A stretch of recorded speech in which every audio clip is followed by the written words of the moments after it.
can FlyQuest blow open this bottom lane with their Jhin advantage and their Shen advantage and an invisible jungler? Yeah, I feel like this is a pretty easy to gank bot lane if you're FlyQuest. Jhin provides crowd control, Elimination provides haste and crowd control and decent damage in his own right. The 4-man dog pile down there should feel pretty good. So Immortals should definitely be expecting this as well. You want to send those guys into the game with that game plan, expecting a lot of bottom lane pressure, and we'll see how they do react. And of course, he snuck through without getting spotted by wards. In fact, LeBlanc roaming up as well. So a fight in the bot lane against Cody's son.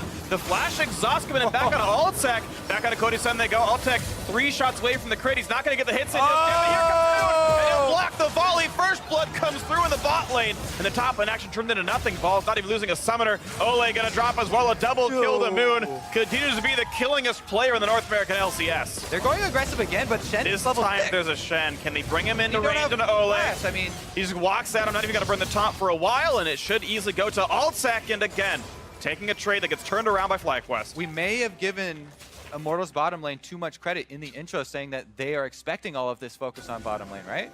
Maybe so. Because Shen just hit level 6, and they burned Flash in the previous play. There's no getting out of that all in. Trades against High. Suddenly Graves on the bottom side. It's going to be both here, so he's trying to bait in the fight. Gank. Exhaust is on, but that's going to turn into nothing because here comes everyone else. But Altec joins the fray. Not going to land the deadly flourish, but how about Curtain Call? Dardoch? Nice, actually. Doesn't. Yeah, he wasn't revealed anymore going through there and gets to grab the honey fruit. Yeah. Push a scuttle crab off of it. That's my snack.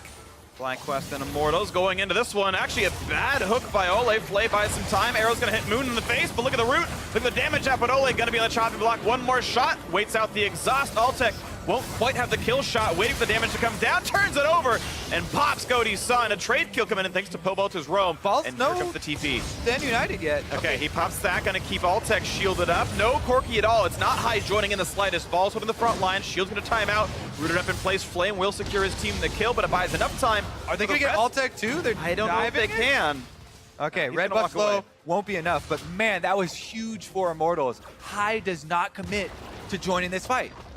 Pobelter, look at that. Half HP gone from Moon, but gets a similar amount done back. Now, Valkyrie of the Wall, High really wants to pick up Pobelter. A couple more shots to do it. Juke's back. They find the right one. That's the kill picked off. A hard dive pays off for FlyQuest. Relentless chase here as everyone immediately jumps on it. This is the decisiveness that you always talk about for FlyQuest. And this time around, map control looks a bit closer, but this time around, of course, High is getting surrounded. Yeah, he's got to stand. Well, get some damage on a Pobelter. Makes him jump away. Now that is Balls missing an ulti. Teleport comes in as well for Flames. Here comes the 5-on-5. High gonna get jumped on, is not gonna get hooked, and Balls zones him out. Dardoch is behind the team. Moon waiting around as well. Ole gets caught out. Boxes in, has to flash. A couple more shots will do it, and High gets the first kill. Pobelter slowed down. By Agony's Embrace. Nice ulti out by Moon, and it means map control. This is still a bit dangerous, but Immortals are split out, and this has been the real story for them. Unlucky by Dardoch. Exhaust was there, and there's no chance of getting out when that gets popped. Doesn't even burn his heal to run away. And with 2 dead, it looks like it's much easier to take the Drake. Moon still wants in. Pobelter do the chunk on a Moon. Moon gets away just barely, but Flame is invincible. Ball zones away the mage, and now Flame in the front line. Just absorbing the point-blank shots from Altec. Still gets hit, and one more shot will do it. The shutdown comes through. Altec is unstoppable. 9-2 in kills. Mid lane finally goes down. High. Shot calling it right. He splits off, gets hurt for the effort. In the end, the Drake will go over. Well, unless Dardoch steals it! He's gonna try it. He got it. Dardoch nicely done, cleanly getting out as well. Beautifully by Immortals. Every time I try and give it over. Oh, going in for more. Flame wants to pick off High. Exhaust is on Flays there as well, and Immortals finally turning out of the mid game. Kill it an Ocean Drake steal. It's nice to see that the quality of play seems higher. Another opening. Look at Cody's getting absolutely destroyed from across the map, and the final shot comes through. Altec is dominating 6-0-4. Again, FlyQuest, group up, take them down with the long-range snares, and the Shen ultimate on top of Evelyn, so good for flanking. Able to get right in there. Now they're going to push it and chase Dardoch out of his own jungle. Pobelter gets the root off, but yeah, that is Immortal shoved away from that side of the map, and looks like the call is toward Baron. I don't know if it's going to be on it itself, but at least they're getting vision. FlyQuest can really easily pull you across the map and then jump on a different area. We'll see if they can happen here. Again, the fight on Cody's son, just now a magnet for Curtain Call at this point. A second shutdown in a row, led by the jungler and bot laner of FlyQuest. Hook's not going to land. This inhibitor turret is going to drop down. That is into the base they go. FlyQuest 27 minutes in. Gonna look to finish the inhibitor kill as long as their health bars can withstand it. Balls actually has to TP to catch a wave. The call is to bait it in, actually. Oh. They were trying to get him, and the bamboozle happens. Dardoch drops low into the front line as Flame, and he's actually gonna be a turret kill coming through thanks to Pobel from the top side. That defense went okay 3v5, but the inhibitor still does go down. Moon's still sitting on 10 stacks here on his rings because he hasn't died. The damage to the Pobel. That, oh, okay, Moon showed up though as well, and that is a double assist. Balls pop the ulti to keep him alive, and just that is the amount of damage you can do with a 10-stack Dark Seal and a lot of ability power on Evelynn. Seems like they are playing right into Shen's strength of covering up picks. You know, and continually going for that. It's so odd when you have moments where you feel like a team is surprised by a Shen ultimate in pro play.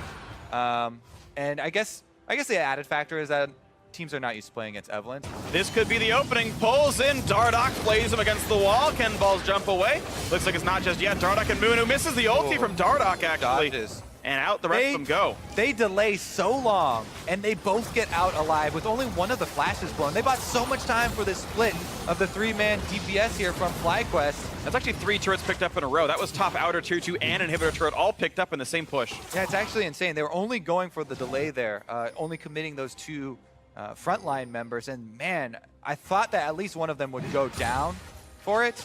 And it still would be pretty worth, but right now, the rest of the squad getting collapsed on. They do have Stand United, but Moon can't get there. Okay, well, Flame's coming out for this one, knowing that maybe one of them's going to be missing out. Flame, what's he going to find? The shield and elimination. That is the fake LeBlanc. No root yet on a Maokai. Ironic a little bit, but out he goes. Takes the lantern, goes back to safety. There we go, Dardoch smited, slowed. Well, a couple more shots. Arrow blocked off. That was sick. High jumped in with the Valkyrie so that he could take over the stun, and Alta gets the shutdown. That was great. High deserves an assist for that. I think we'll have to see the replay, but not to take away from any of that. I think Altek channeled his Edge of Night first and had a spell shield on. Whatever. He might not have, and it could have been a hero taking this bullet for you. Take it all back, High. You're overrated. You always were. We'll wait to see the replay, though. But I think he did channel the Edge of Night. It was for a second.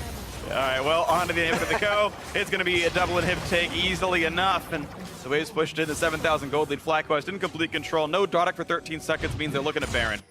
All right, let's take a look here. It is channeling right now, Phreak. But it's one of those moves where like, we don't even need this. I don't even need that ability. I'll take the arrow.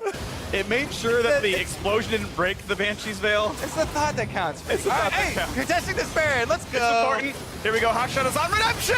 Okay, goes through the red team. Gets picked up there by FlyQuest. Feels good so far. Balls to the front line. Rooted up. They find High. Good target is Corki. Exhaust on a Flame. Not your ideal one to push down. And Cody Sun forcing the back line. Hitting out against Balls. Back and forth they go. Frontline is still taking up for a very long time. And Flame finally, still just refuses to die. A kill into Cody Sun. One more as well from Karma. Powalter can't get him in the back line. 3-0 so far. Balls does get shut out. A lot of damage out of Dardoch. Tries to make it happen. A triple kill. The AoE is there. Elimination versus Ole. 1v1. Ole against his mirror. And Elimination wins.